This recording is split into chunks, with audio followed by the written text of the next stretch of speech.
Hey there, chart friends. Lamont here from Chart Guys, checking in on the electric vehicle sector and a couple of battery names. Maybe just plug because Zinc doesn't have so much volume.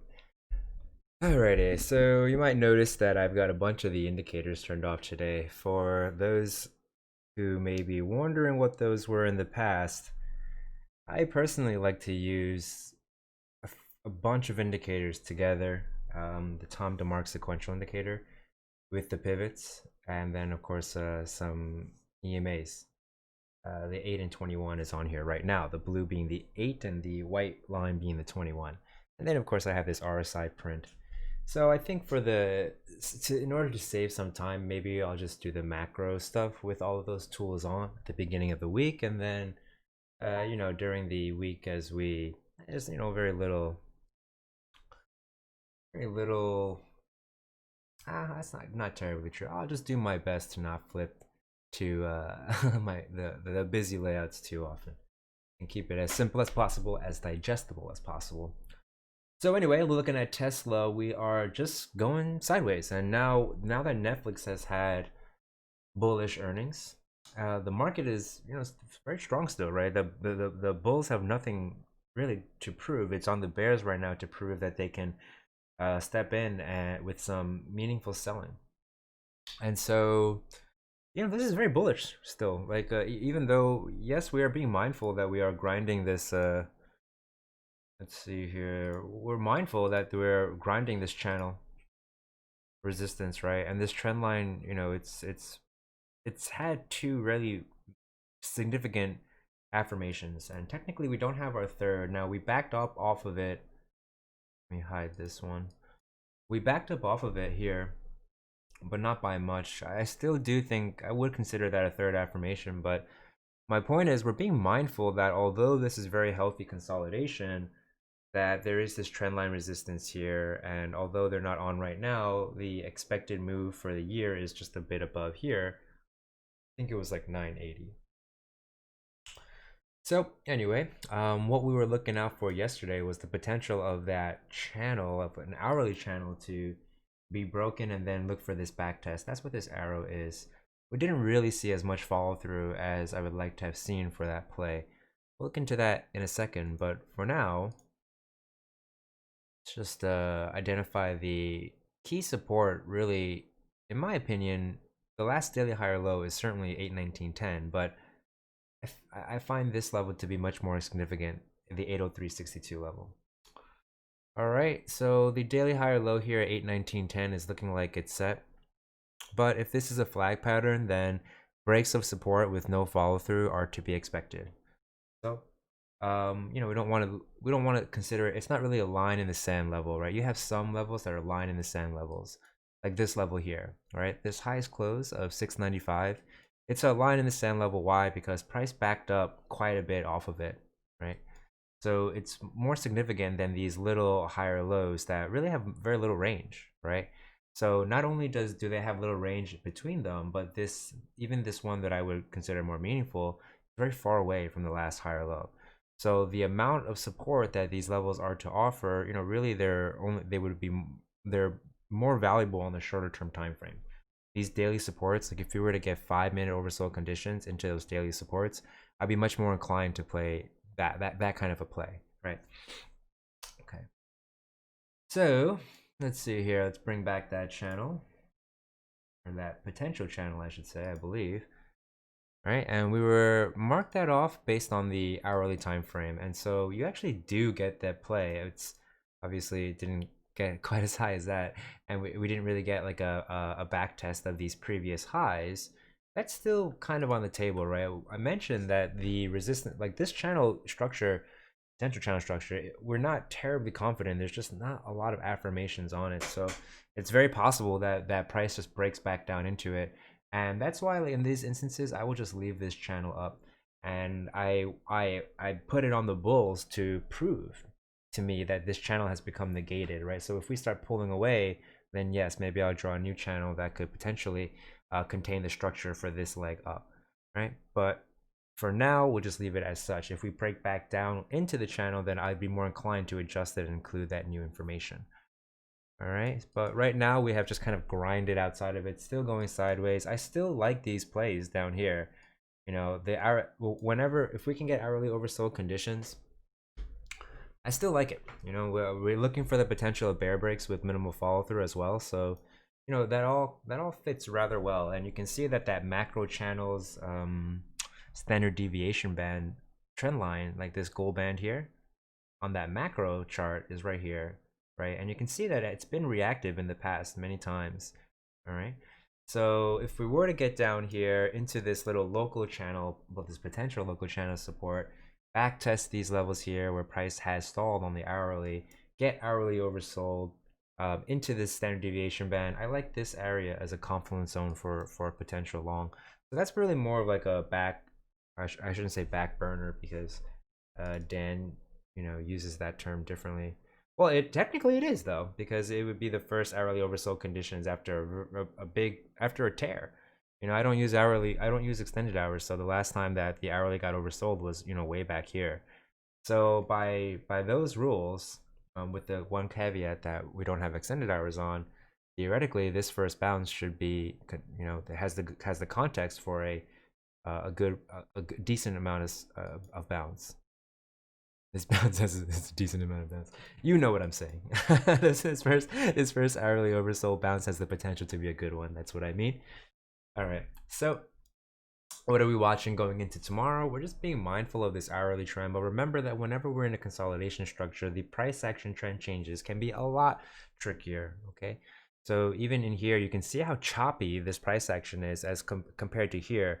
Right here, you get these very clean higher lows, higher highs, higher low, double bottom, higher highs, higher high, higher low, higher high, higher low, higher high. Okay, you see what I'm saying? It's very clean when it's trending. But because we're consolidating, it doesn't look as clean, right? You get this trend change here with minimal follow through into a bounce, and then you get another one. This one has follow through into a bounce that comes up to test these highs again. And now technically you have an hourly trend change to the bulls, right? Where you have this low here, and then a high, and then a higher low. A breaks the higher highs, a higher low, and higher high. Well, this is a lower high, excuse me.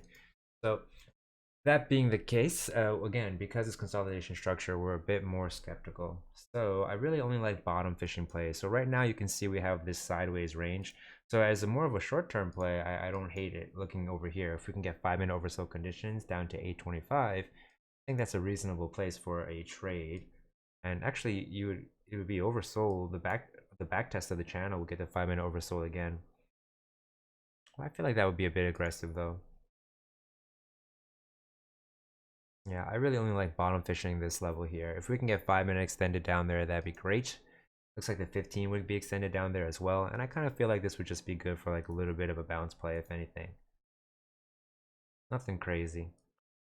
Like, if you wanted to hold for the potential of this daily bull flag to confirm, that'd be fine, right? But you probably want to take off more profit than half and just leave on a small runner for that potential maturation to occur.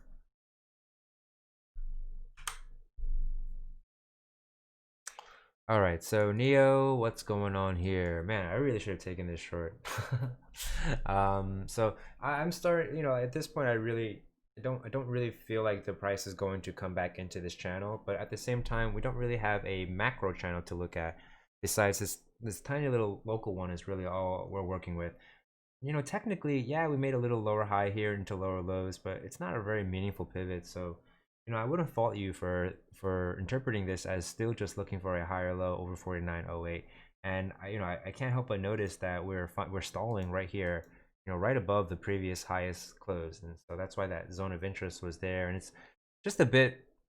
I guess I should have raised it a bit, but you know, I'm just kind of a conservative trader, I guess. And I just really, I just want things exactly as I want them. So even right now, I would probably be like, you know, be kind of picky and look for this trade, if anything. I'm still looking for that potential for the bulls to change the hourly trend before losing this 49.08 support. That's really the only bullish perspective that I can think of.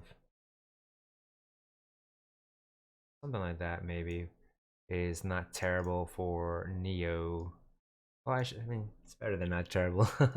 I'm much more confident in this resistance line than I am in the support line. The support line does have two affirmations, but I'm more confident in this support line. So if we were to rush right back down to this China support, knowing that I have this price action congestion back here in the past, I'd be very comfortable looking for this play here. Now I don't know if I would look to get above the channel. I would probably look to target the channel resistance, right? It's not when things are channeling, very often they will touch the boundaries and then rush to the median line.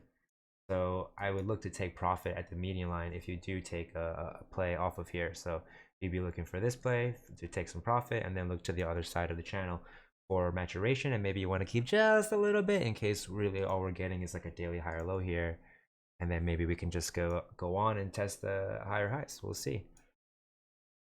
All right, so the key supports going into tomorrow. I'm just going to default to this key support here, 55.67.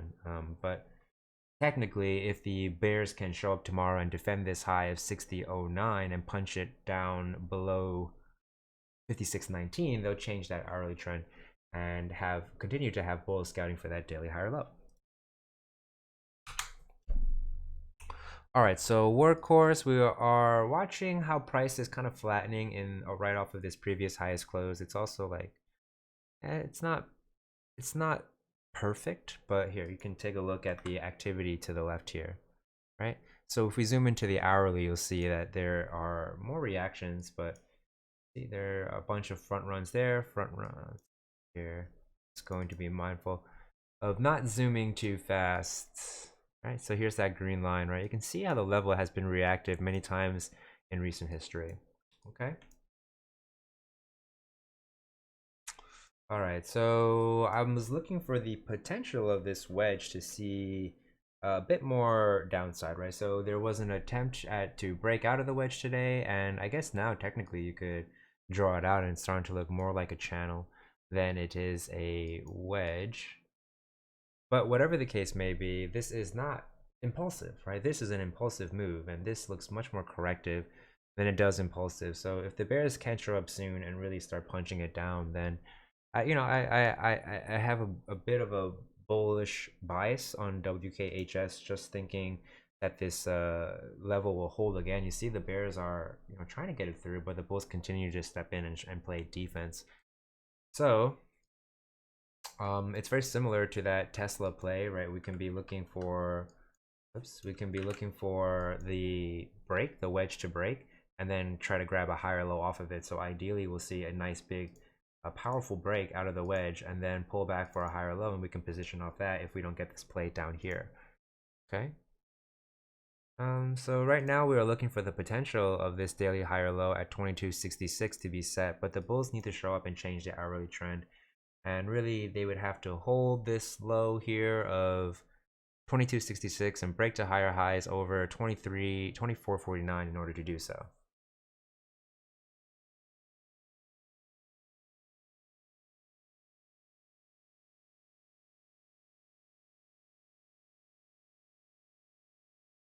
Alright, so XPEV, we were watching this daily falling wedge. It finally broke bullish. We're seeing some daily higher lows and higher highs, but now this is just for a weekly lower high if we were to get up there in daily oversold conditions. So we have broken, the bulls I should say, have broken above this zone of resistance that we were looking at prior, lost it briefly, and then are now back testing it again as support. So if the bulls are able to hold over this 50.88 level ish, like this white rectangle or whatnot, then I think where they are positioned well to continue heading up and test this all-time high resistance of 74.49 for an all-time high test. Now, personally, I think that a weekly EQ is more likely, right? A tightening range is probably more likely than straight up continuation, but we'll see. And there are many names right now that are seeing weekly consolidation sideways, so I would not be surprised by that by any means. Anyway, so daily higher lows and higher highs are still maintained by the bulls, and no confirmed hourly downtrend by the bears yet, so we're not yet looking for a potential daily higher low. However, this is a lot more pullback than the bulls would want to see, and if the bears can show up tomorrow and defend this high 58.37 and break to lower low under 50.81, they'll have changed that hourly trend and we will be looking for another daily higher low. Although if that were to happen from here, the odds of setting another daily higher low are not great, right? Because you want to see some more follow through before you pull back to look for that daily higher low. Alrighty, so with Plug has I think Citron came out with a short attack, and I mean there are many hydrogen cell critics. I don't know enough to say anything about that. I just chart. So yeah, but look into that if you know that's if you're like maybe a long-term investor and it's something you're interested in. But like if you're looking at the chart, you know, you really wouldn't know that there was a short attack on it because it's held up just fine, right? Like if the short attack was inspiring panic selling, then you know this is not it's not terribly meaningful, you know. Of course things can change, right? News can take time to get digested. Maybe it makes its rounds and then some more selling comes in sooner rather than later, and that really wouldn't be surprising at all because we recognize that on the macro time frame we are actually in this uh, previous congestion zone, right? You can see this dotted line is where the price is currently at, and we're right in the middle of it. So and we've been on a tear on the monthly time frame for quite a long time, and the weekly as well. So you know, even if we were to change the daily trend here by confirming a break under this 57.32 level, thereby making a lower high and lower low, we would just be looking for a weekly higher low with anything over. Like I don't even love this as a weekly higher low. I really consider this one 22.25 the last meaningful one, but I would probably be bottom fishing this support, you know, nevertheless 30.40. Let's see what it looks like on the daily. Yeah, this 30.40 level exactly right here, you know. Yeah, so as long as the bulls can even if we continue to pull back down to this 30.40 level, if the bulls are able to change that trend before they break 30.40, then you know they'll be just fine on the weekly time frame, essentially just setting a weekly higher low.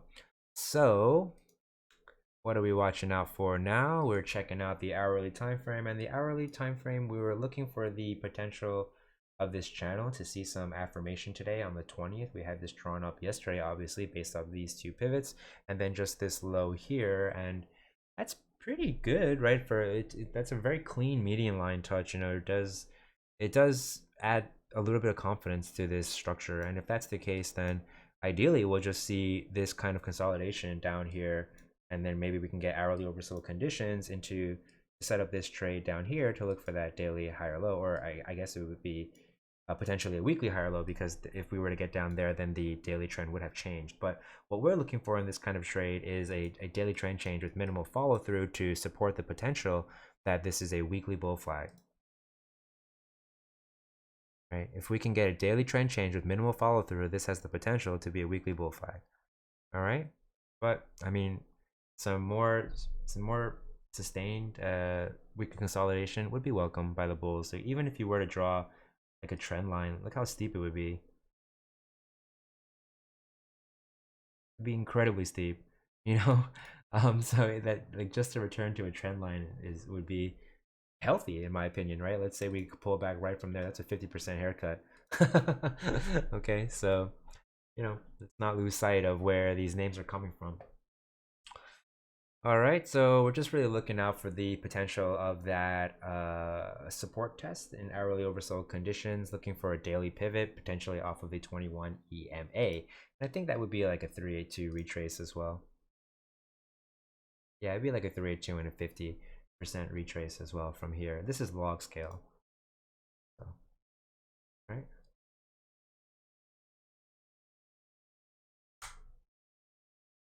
Uh, these crazy penny stocks, man. All right, so for ZAIR, very small market cap battery name, very small market cap. But if you are so inclined, like some people I may know, then again, I would just really stick to playing this channel. It seems to be offering pretty good structure. You have a lot of median line reaction here and some good band reaction as well. So let me see the 4 hour. Not really. There's just so little volume. such little volume on this. So anyway, yeah, I would just really be interested primarily in this back test. And now that we pulled away even further from it, I kind of doubt that like a back test of it would get super deep. So it might be a situation where I'd run it like something like this instead, right? And the risk is so high that I don't know, like I don't love it. I mean, whenever you're dealing with like these small penny stocks, just make sure you're using capital that you are 100% okay with losing. Risk management is really the most important thing. So if we were to say test the far end of this channel and then come back down and test the support again and back test these levels here, I think that would probably be good for a test of the other side of the channel. Jeez, that would be 71%. Man, maybe I should start playing some penny stock. Okay, anyway, I think that about covers it. Yes, it does. Thanks for tuning in, and I will see you all soon.